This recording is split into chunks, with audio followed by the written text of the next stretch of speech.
రేవంత్ రెడ్డి గారు మీరు తెలుసుకోవాల్సింది ఏంటంటే స్టేచర్ అంటే డబ్బులు ఇస్తే కొనుక్కునేది కాదు. స్టేచరు రోడ్డు మీద బయటికి వెళ్తే రెండు చేతులెత్తి దండం పెట్టాలంటే మీరు మంచి పనులు చేయాలి, 10 మందికి మంచి పనులు చేయాలి, మీ నడవడిక బాగుండాలా, మీ మాట తీరు బాగుండాలా, మీ పాలన తీరు బాగుంటే రెండు చేతులెత్తి దండం పెడతారు. దాన్ని స్టేచర్ ఉన్నట్టు అంటారు.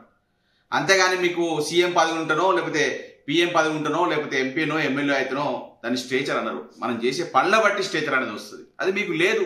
ఇలా రోడ్డు మీదకి వస్తే ఎక్కడ చూసినా కూడా ఆడవాళ్ళు మహిళలు అందరూ కూడా ప్రతి ఒక్కరు కూడా మీరు చెప్పిన ఏదైతే 6 గ్యారెంటీలున్నారో అవన్నీ ఎగ్గొట్టిరని చెప్పి రోడ్ల మీదకి వచ్చి అనరాని మాటలు తిట్టరాని తిట్లు తిడతా ఉన్నారు. స్టేచర్ ఉన్నట్ట కాదు కదా. ఈరోజు తెలంగాణ సాధకుడు, తెలంగాణ జాతిపిత కేసీఆర్ గారు సాగు నోట్లో తలబెట్టి ఈరోజు తెలంగాణ సాధించి 10 ఏళ్లు సస్యశ్యామలంగా తెలంగాణ రాష్ట్రాన్ని తీర్చిదిద్దింది. కాబట్టి ఈరోజు రాష్ట్ర ప్రధానికం దేశవ్యాప్తంగా కేసీఆర్ గారు అంటే రెండు చేతులు ఎత్తి దండం పెడతారు. అది స్టేచర్. ఈరోజు మీరు ఒక ముఖ్యమంత్రి హోదాలో ఉండి అనరాని మాటలు అంటూ కేసీఆర్ గారిని మార్చురి ఈర్చురి అని ఒక తప్పు మాటలు మాట్లాడుతున్నారు. అది ఎంతవరకు పద్ధతి ఈరోజు తెలంగాణ సమాజం మొత్తం ప్రశ్నిస్తూ ఉంది. మీకు నిజంగా నైతిక విలువలుంటే మీరు కూర్చునే కుర్చీకి విలువ ఇచ్చి ఇచ్చి ఉంటే మీరు పెద్దవాళ్ళని గౌరవించండి.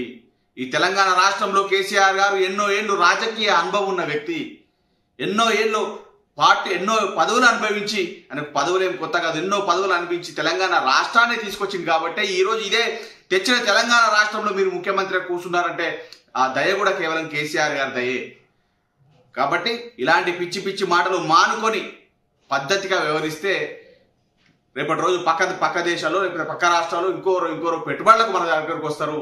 పెట్టుబడులు, పరిశ్రమలు వస్తాయి, ఉపాధి అవకాశాలు పెరుగుతాయి, నిరుద్యోగాలకు ఉద్యోగాలు పెరుగుతాయి. ఆ క్రమంగా మనం తెలంగాణ సమాజాన్ని దేశవ్యాప్తంగా ఖ్యాతిని పొందే దిశగా ముందుకు సాగచ్చు. కానీ మన రాష్ట్రాన్ని తీసుకొచ్చిన ఒక గొప్ప వ్యక్తిని అనరాని మాటలు అని రాష్ట్రానికే చెడ్డ పేరు తప్ప వేరేం లేదని గుర్తుపెట్టుకోవాలని చెప్తా ఉన్నాం.